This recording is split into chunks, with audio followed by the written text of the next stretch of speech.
வணக்கம் நண்பர்களே. ஏன் மிக நல்லவர்கள் அதிகம் காயப்படுகிறார்கள்? இந்த உலகத்தில் நாம் ஏன் பல நேரங்களில் ஏமாற்றப்படுகிறோம்? நாம் காட்டும் அதீத அன்பும் நேர்மையும் ஏன் நமக்கே வினையாக முடிகிறது? இதற்கு 2400 ஆண்டுகளுக்கு முன்பே சாணக்கியர் ஒரு மிகச்சிறந்த பதிலை சொல்லியிருக்கிறார். ஒரு காட்டில் பல்லாயிரக்கணக்கான மரங்கள் இருந்தன. சில வளைந்து நெளிந்து கோணலாக இருந்தன. ஆனால் ஒரு மரம் மட்டும் எந்த கிளைகளுமின்றி மிக நேராக கம்பீரமாக வளர்ந்திருந்தது. அந்த மரம் தனது நேர்மையை குறித்து பெருமைப்பட்டது. ஒரு நாள் அரண்மனை கட்ட தேவையான மரங்களை தேடி தச்சர்கள் வந்தார்கள். அவர்கள் கோணலாக இருந்த மரங்களை பார்த்துவிட்டு இவை தூண்களுக்கு பயன்படாது என்று விட்டுவிட்டார்கள்.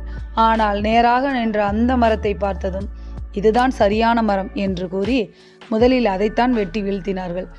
வாழ்வியல் பாடம் இதிலிருந்து நம்ம என்ன தெரிஞ்சுக்கிறோம் அப்படின்னா, சாணக்கியர் இதிலிருந்து சொல்லும் பாடம், காட்டிற்கு சென்று பாருங்கள், நேராக இருக்கும் மரங்களே முதலில் வெட்டப்படுகின்றன. அதுபோலவே உலகில் அதிகப்படியான நேர்மையுடன் இருப்பவர்களே முதலில் ஏமாற்றப்படுகிறார்கள். நேர்மை என்பது ஆயுதம். நேர்மையாக இருப்பது சிறப்பு. ஆனால் யாரிடம் நேர்மையாக இருக்கிறோம் என்ற விவேகம் வேண்டும். அளவுக்கு மிஞ்சினால் அமுதமும் நஞ்சு. அளவுக்கு மீறிய மென்மையும் இனிமையும் மற்றவர்களை உங்களை சுரண்டச் செய்ய அனுமதிக்கும். கசக்க தெரியாவிட்டாலும் உங்களை யாரும் மிதிக்காத அளவுக்கு கொஞ்சம் கடினமாக இருக்க கற்றுக்கொள்ளுங்கள். நீங்கள் நல்லவராக இருங்கள். ஆனால் அந்த நற்பண்புகளை தவறானவர்கள் பயன்படுத்தி கொள்ள இடம் கொடுக்காதீர்கள். உங்கள் உள்ளத்தில் மனம் வீசட்டும். ஆனால் உங்கள் அறிவு விழிப்புடன் இருக்கட்டும்.